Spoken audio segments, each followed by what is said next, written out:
Well, for example, there are actually a lot of black people and mixed race people that were living in Germany at the time that Hitler took over. When he actually rose to power, they actually identified every mixed race child in Germany and forcibly sterilized them in order to further to stop race polluting, as Hitler has said it, without anesthesia. There's actually documentaries about some of these like black and mixed people that happened in Germany. Black people were routinely killed. Hitler had absolutely no love for black people. He despised them. They were not part of his Aryan race. Kanye has mixed children. If they were living in Germany at the time, they would be sterilized. He's so big on anti-abortion and so forth, but he's loving the guy who would have sterilized his own children. Listen, Kanye is doing interviews where he's wearing a fucking mask. We can't even see his face. Right. So, whatever, again, right now he's going through something. And like Jennifer Lewis, the great black actress Jennifer Lewis said, and I forget what interview, baby, get help. Just get help. Get some help. He's going through something. So, hey, I wish him the best. Yeah, I mean, when you heard the comments about George Floyd as a black person. Well, that was really like just if you needed more than, like he's obviously said more than one thing to make you go, this motherfucker's bugging. But that truly was the one that, I think really offended us. Because it was like, come on, man, we all saw the same thing. We all knew what that was. Yeah. So for him to go there was just astronomically stupid. Yeah, and then he apologized because he said that the way Adidas has their, foot on my neck, I now know how it feels for George Floyd to have that foot on his neck. Yeah. If the dumbest thing ever said was a person, Kanye got it right now. Kanye has got it. I'm telling you, man.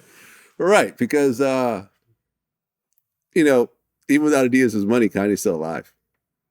George Floyd is not. Right. So that knee, not really the same knee. I'm just saying. Right.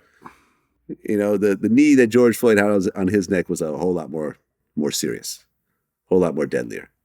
Yeah. Duh. And, to compare the two. And, yeah, man, I mean, the White Lives Matter.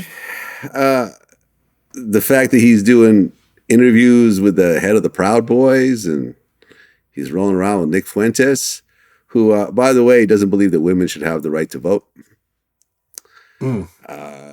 Nick Fuentes called the black vote the N-word vote. Wow. I mean, he compared Jews in gas chambers to cookies in the oven. It was, these are the type of people he's rolling with. This is his new crew. And I just don't get how a black man embraces being a Nazi and just a race hater and and so forth. I just don't get it. It just doesn't make any goddamn sense to me. Yeah, listen, I think because these Nazis hate you just as much as Jews. They really do. I hope something, some sort of epiphany happens for him to turn this all around. Because, at the end of the day, you still want to feel like he's your brother. He's your brother. He's part of the community. And,